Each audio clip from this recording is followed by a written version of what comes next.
Guys, it's Rebecca. I decided to kind of make another miscellaneous video for you.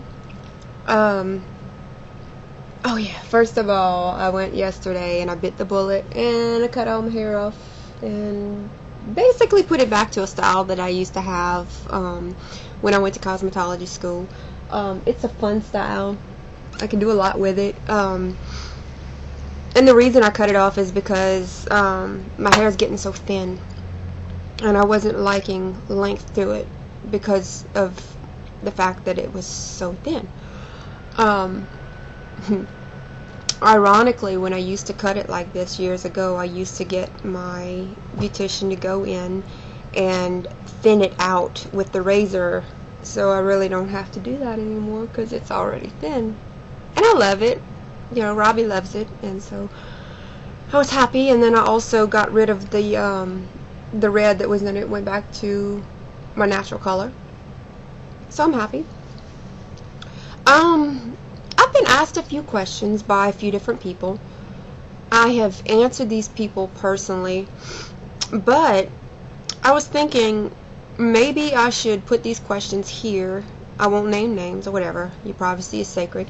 But put these questions here, the ones that I remember, and the answers, because there may be other people out there that just don't think to ask these questions, or maybe they're too embarrassed to ask them or whatever. So here they are.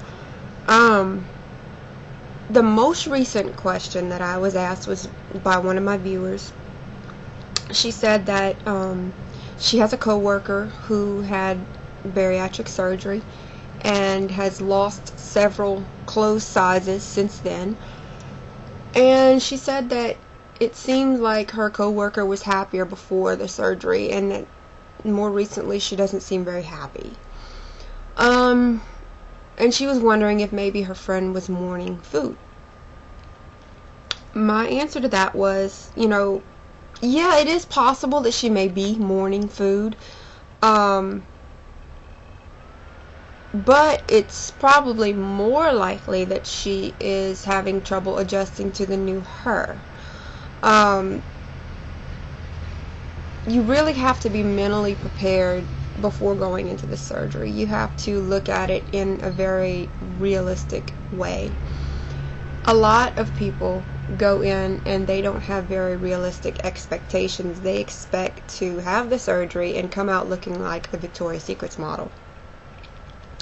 They expect to be smooth and trim and fit and all this other stuff, when in reality that extra skin is going to have to go somewhere, and unless you have it removed cosmetically, it's going to be on your body. So you're not going to be able to pose for Victoria's Secret unless you wear full clothes.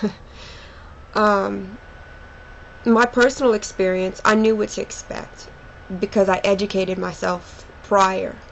I knew I would have extra skin. My advice there is to be supportive, be encouraging, remind her how good she looks, remind her how good of a job she's doing, tell her, you're beautiful, whatever. And that's what helps me. I mean, I have a wonderful Christian man who always tells me that I'm the most beautiful woman that walks the earth, and that he thinks that I look perfect. And I mean, of course nobody looks perfect, but it's those sweet, encouraging words that make the difference. And I mean, really, I don't worry about the extra skin anyway, because like I said, I knew I was gonna have it. Yes, I am very thin, but the skin is there, and I'll show you. I mean, I'm not ashamed of it. I'll show you what I have. This is what my belly looks like. I do have this little thing right here. Oh, and my scars. This is what the scars look like to this day. I had my surgery back in February. So, I mean, but I dress modest. I dress very modestly. I don't walk around in thongs and bikinis or whatever.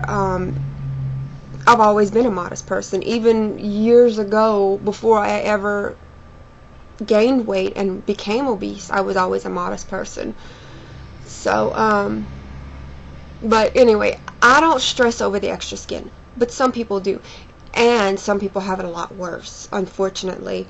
I started off at 243. There's people that start off 100, 200 pounds more than that, guys. And they probably have more skin, you know. So that is possibly what she's upset over. Or maybe, you know, and I didn't mention this before to this certain viewer, so I'm going to mention it to you now.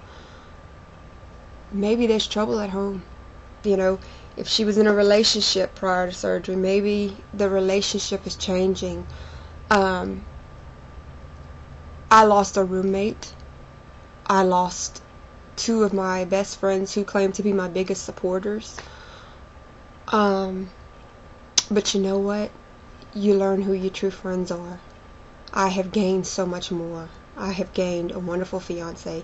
I've gained better knowledge. I've gained better friends. I gained a wonderful church family at the church that we go to. So, yeah, you win some, you lose some. So, you know, keep that in mind. I've also been asked questions about my food intake. Am I still only able to eat a couple tablespoons? No, I'm able to eat more now. My stomach has settled. It has relaxed after surgery. It was so snug. Obviously, it was swollen and everything else. This, I think I served myself a little bit too much of this, but this is about an average size. Well, it's a little bit more now that I'm looking at it, but this is about an average size portion for me. This is my lunch. This is ground turkey, meatballs with potatoes in a roux style gravy. It's totally a Cajun dish. So that is a typical portion for me. Now with a slider food like popcorn, for example, the little miniature bags that they make, I can eat a whole bag of that. Because it's a slider food, it goes through the sleeve a lot easier. But this solid stuff right here that I just showed you is not a slider food. It's not going to go down so easy, so I'm not going to be able to eat as much of that. Hair issues.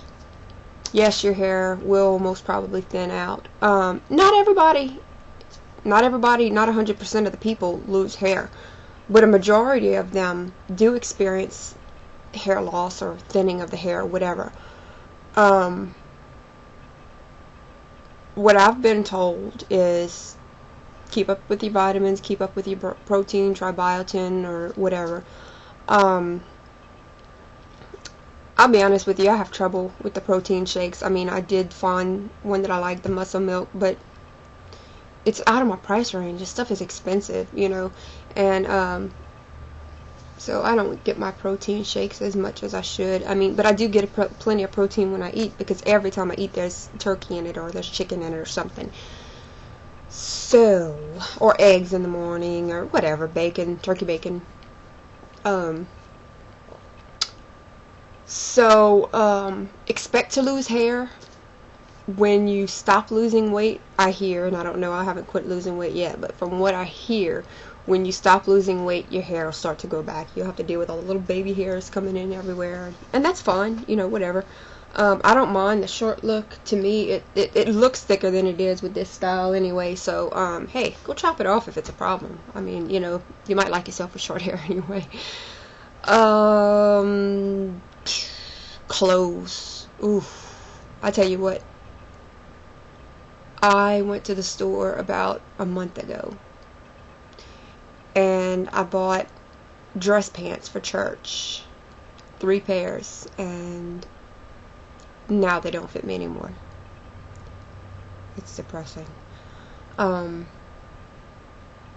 hopefully, I'm hoping my weight will just you know, plateau or whatever, stay at the weight that I'm at. Last time I stepped on the scale, I was 127. I pray to God that I stay there and I don't lose anymore and I don't gain. I don't want to start gaining, because I'm so scared that once I start gaining, I'm not going to be able to stop gaining. You know what I mean? I guess it's just a natural fear from somebody who went through obesity before. Let's see. So we have gone through food, clothes, hair. I think that's it. If anybody has any other questions, any other concerns, any other suggestions, comments, or whatever, please feel free to write to me or do a video response. And I hope to hear from you guys, and I hope y'all have a blessed day.